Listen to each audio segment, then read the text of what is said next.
Hello everyone, and welcome to my guide on Junkrat double jumping and when and where to use it. These next 30 seconds or so will just be covering the basics of double jumping in case you are new to Overwatch or simply haven't seen or heard about double jumping. The main trick to this technique is semi-exploiting the recharge times on your concussion mines. The recharge time starts the moment you throw a mine, not from when it is detonated, allowing you to pull off the double jump. This allows you to place a bomb on the ground, wait 8 seconds for your concussion mine to recharge, and then proceed with the jump.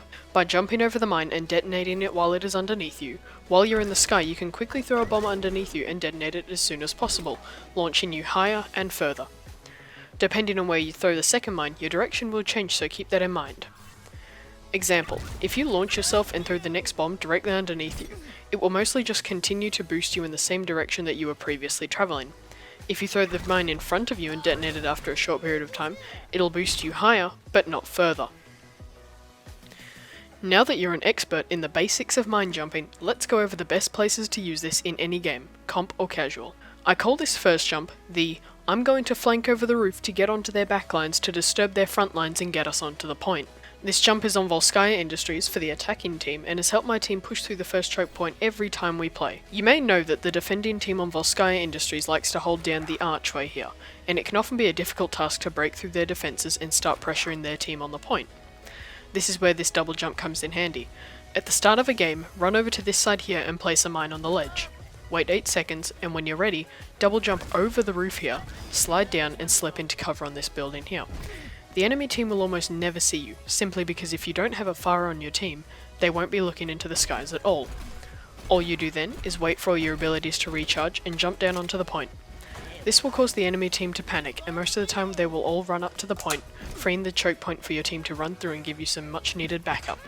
For added survivability, place down a mine trap combo on one of the sides here, and get an easy free kill.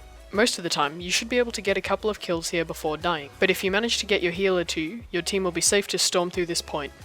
Also, while this might be too situational, it can be used to help some members of your team make a great escape, as you will see right here.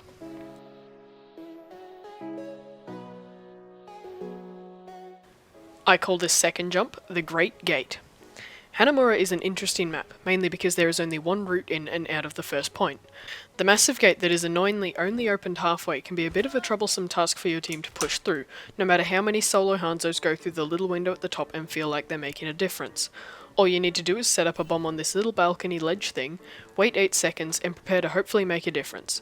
Up until now, going over the gate has been a Pharah only accomplishment, and possibly D.Va, and she is often left vulnerable thanks to her slow flying speed barely being able to get her over the gate. It's a good idea to throw down a trap, lob some mines, and just try and get a bit of splash damage to distract the enemy team and help your team get onto the point. This next jump isn't as pivotally useful as the previous two, but it's definitely worth mentioning. On the first point of Hollywood, you can just make it over this building here, but there isn't any room for surprise. Waiting an extra 8 seconds will let you soar through the skies like an Australian bald eagle, raining hell down on all enemies and getting yourself seriously stuck in the middle of the fight. This could be the perfect opportunity for you to deal with the Tunnel Vision Bastion, the Spamfire Hanzo, or the Mei who keeps blocking off the path for your teammates. Use at your own caution though, since this could quite easily get you killed, but you'll be sure to deal plenty of damage assuming you don't mess it up. You can also reposition yourself a bit and fly onto the balcony, giving you a bit of extra cover while you fire at people. This last clip is the Madman alert. In a neato video called Fantastic Flanks Part 2, they mention that making this jump on Gibraltar as Junkrat is for complete madmen. I'm not going to only disprove how difficult this is, but show how effective it can be when you do it right. With a double jump, making it around or over this ledge is a pretty simple task, and it nicely places you behind the enemy team as they come out of their spawn. For jumping around, you'll have to really strafe through the air, but with some clever mine placement it'll all come together naturally. Run around, place a trap and snag a couple of cheesy kills while disrupting their team to no end. You could even just spam fire down the corridor to their spawn room and severely cripple their team's ability to get out of spawn and stop the payload. That's all for today, and I hope this helps you in your flanking, shanking, high-ranking adventures. If this video was useful at all, give it a like to show your support. If you think that I did a horrible job and you don't like me, feel free to give the video a dislike. I have a lot of Torbjorn turret placement guides on my channel.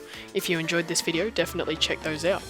If you like what my channel has to offer, subscribe. I plan to keep uploading guides for different characters, and I also want to keep going through all the maps for Torbjorn. I also plan to start phasing in some new and fresh content, including a collaboration with the guys that I mentioned above from the Gibraltar Fantastic Flanks Part 2 video. Thanks to That's the Game for showing me the Gibraltar flank route, and thank you for tuning into the video. That's all for today, see you next time.